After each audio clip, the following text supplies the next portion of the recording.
the fact that I believe each and every one of you is exactly where you deserve to be in life, or where you belong, or, you change the wording, where you want to be. So if you're not a millionaire and you're not happy with your life, guess what? You are where you deserve to be.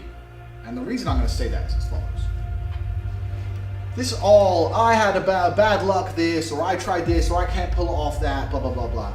It's impossible to exist somewhere where you're not comfortable. If I were to say, lay on these red hot stones, and you tried to do it, you'd get up and move because it hurts, it's not comfortable. You have to get out of that position. Yet, if you look at your lives, your life is in a position, but you don't move, you don't do anything about it. So if it was really, truly uncomfortable to you, like those red hot stones were, you'd change something. But the fact you refuse to change something shows that you're pretty comfortable where you are. Now, of course, you can talk a good talk. All you sit there and go, oh, but I know my life's not in order. I want to be rich and I want to be in shape and I want, and I'm gonna, and then you don't do anything, which shows that you know how to talk the talk, but you can't walk the walk. When I was broke, I couldn't sleep. And I say that, people laugh. I'm not joking. When I wanted money, like I needed air. I am smart enough to know that money equals freedom. And I don't want to live controlled by a job. I don't want to live controlled by a government. I don't want to live controlled by nobody. I want to be free.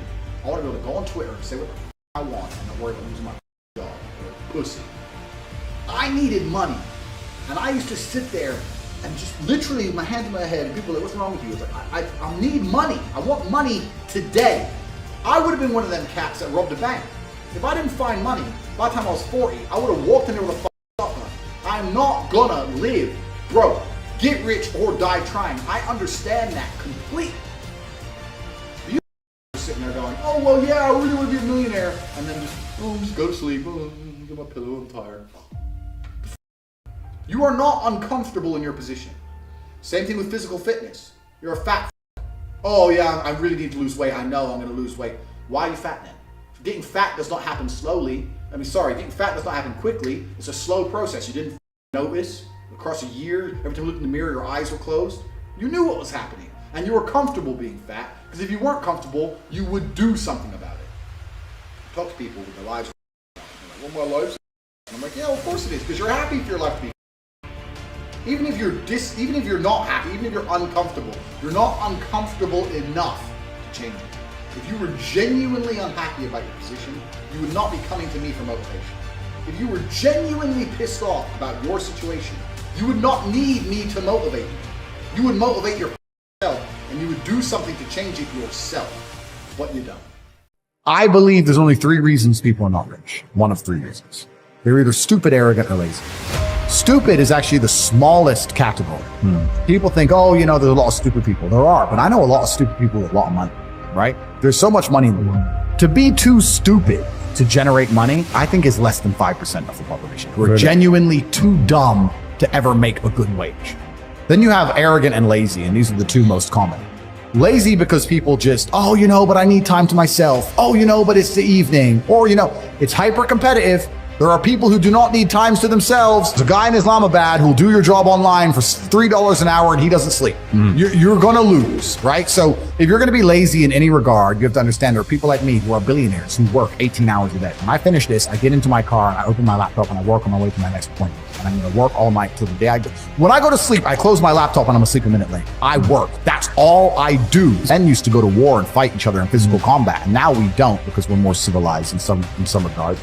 Violence is still the bottom line of society, but we try and avoid it. Men are constantly doing combat by showing each other how we can move world with money. We're constantly in combat because of our status. 99% of what men do is for status. We want to be in good shape for status. We want the fast car for status. We want the nice house for status. We want the diamond watch. We want the hot girl. This is all for our status. Look at me. I'm the big dog. This is how we compete with each other. If you're going to be a dude who pretends that's not true, or be a dude who doesn't want to compete, your life's God is unhappy because you're not trying hard enough. God hates the lazy. God wants people who try. Do you understand? He's created all of us. And he's looking down. He's seen the ones who are really trying, seen the people who don't try at all, and then he's seen people like you. Most of you are in this category, somewhere in the middle. You've convinced yourself you're trying, and you tell other people you're trying. Deep, dark, middle of the night, really, you know you're not trying as hard as you. What's interesting is none of you have had a normal life. You've had a unique and individual life path. The things you've gone through, nobody else on the planet has gone through. You've lived certain experiences, the school you went to, the time you were picked on in that class, the girl who broke your heart. Every single thing you've been through is unique, like a fingerprint. A completely unique life. And somehow you've managed to stay completely non-unique. It's almost impressive how you can have a completely unique life experience and still end up average. How do you do that? Your life's different than everyone else's, and you still look and talk and sound and act like everybody else. Like a dummy. Incredible. I'll tell you why that happened. That happened because you have not paid enough attention into analyzing your life. Self-analysis. Every single time something good happened to you, every single time something bad happened to you, you've not spent enough human hours sitting and thinking and trying to work out why it happened. How to make sure the good things happen more often, how to make sure the bad things happen less often. What was God trying to teach you? Everything that's happened to you has been sent from God himself to guide you on a unique path. Everything good and everything bad. And the point of the unique path is that you end up a unique person. But you are failing! If you're a full-grown man, you should feel deep shame at the fact that you can't do what I can do. Yeah, I'm Top G. I am your superior in every human metric. Any way you can possibly measure humans, I surpass you. Yes, I agree. But you should still be angry in your heart that I destroy you so easily. You should feel sad about that. Move the world with money. My unique life path has led me to have a very unique human experience as Top G, the most respected man on the face of the planet, the most Googled person on earth. Everybody loves Top G. All the women want him, the men want to be him. That's who I am. My unique life path has resulted in me being a super unique person. And your unique life path has resulted in nothing. You're still and you're still average and you're still a loser. The best story you could possibly tell me about the happiest day of your life would pale in comparison to my average Tuesday. And it is your fault.